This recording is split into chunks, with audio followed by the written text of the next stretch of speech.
ওখানে বসে পড়ে খালি আছে মনির চেহারাটা খালি দেখাইছিল, আমাদের সাথে কথা বলছিল। তোমার বোনের হত্যাকারীর কি চাও? ফাঁসি চাই। ফাঁসি চাও? ঘটনা আর এরকম আসিয়া আর যেন ধর্ষিতা না হয়, এই আসিয়াই শেষ ধর্ষিতা। না, তুমি কি চাও? তোমার বোনের হত্যাকারীর কি চাও? ফাঁসি চাই। ফাঁসি চাও?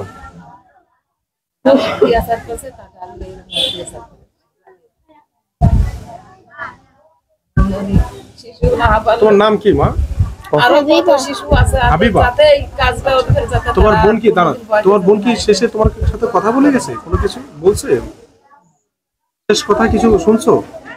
লাস্ট কবে কথা হয়েছে তোমার বোনের সাথে? বাড়ি থাকতে কথা হয়েছে না? বাড়ি থাকতে? ওখানে বসে পড়ে খালি আছে মনির চেহারাটা খালি দেখাইছিল,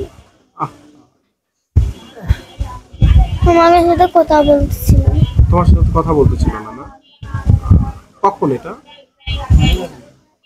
শনিবারের দিন। হ্যাঁ, শনিবারের দিন, লাস্ট শনিবারের দিন তোমার সাথে কথা হয়েছে। কথা বলতো না? অসুস্থ হওয়ার আগে? না না, যেই দিন হয়েছিল সেই দিন কে সকালে। সকালে তুমি গেছিলে তোর বাসায়? হ্যাঁ, ওদের বাড়ি 2 দিন হচ্ছে যে বেড়াইছিল। যারা আসছিল, তোমার বোন কি কিছু বলে গেছে যে এই সেই এটা সেটা এই করছে? ওইটা তো তোমার ওইটা তো ওই দিনে ছিল না ওখানে, ওর বড় বোনের সঙ্গে। আমি ছিলাম না। ওর বড় বোনের সামনে গেছিল, নিয়ে গেছিল দুলাভাই আর ওর বোন আছে, নিয়ে গেছিল আসিয়ার সঙ্গে করে। ঠিক আছে,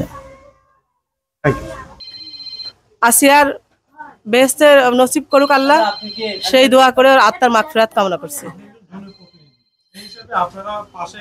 আমি অল টাইম ওর পাশে থাকবো, এই ফ্যামিলির পাশে। সর্বোচ্চ আমার ইউনিয়নে যে সুযোগ সুবিধা আসবে এই ফ্যামিলিকে দিবে, এবং কালকে থেকে আমি তাদের পাশে আসি, থাকবো ইনশাল্লাহ। বাংলাদেশ এখন অসুস্থ। এই বাংলাদেশে আমরা নিরাপত্তা আশা করতে পারি না, যেখানে আমাদের আইন শৃঙ্খলা এবং প্রশাসনিক যে বিষয়টা সেটা একেবারে ভেঙে পড়েছে। যদি এটা কখনো ঠিক হয় তখনই আমরা আশা করব যে বাংলাদেশের নারী স্বাধীনতা বা নারী নিরাপত্তা পাবো। আমরা একটা সময় নারী নিরাপত্তা, আমি এই ইউনিয়নে চেয়ারম্যান হওয়ার পরে বা আগে একা একা প্রতিটা ঘরে বেড়াইছি, আমার এই নিরাপত্তা ছিল। কিন্তু আমি এই নিরাপত্তা এই 7 মাসে পাচ্ছি না, হয়তো পরবর্তীতে পাবো কিনা আমি জানি। আমি নিজে এখানে আসছি, ফিরে যাবো কিনা এই নিরাপত্তা বাংলাদেশ সরকার এখন দিতে পারতেছে না মেয়েদের। তো আমি চাই যে আমার আসিয়ার মতো কোনো মেয়ের জন্য এই ঘটনা আর না ঘটে। হিটু জনসম্মুখে বিচার করা হোক, জনগণের হাতে ছেড়ে দেওয়া হোক, জনগণের বিচার করুক, তা না হলে 24 ঘন্টার ভিতরে বিচার করা হোক। আমি চাই যে আসিয়ার মৃত্যুর আগে এর বিচার হওয়া উচিত ছিল। যখন পারে নাই প্রশাসন, এখন ছেড়ে দিক জনগণের হাতে। প্রশাসন পারবে না বিচার করতে, সে তো সেভ আছে, জেলে আছে মানে সেভ আছে। আমি চাই তাকে জনসম্মুখে ছেড়ে দিক, এটাই আমার দাবি।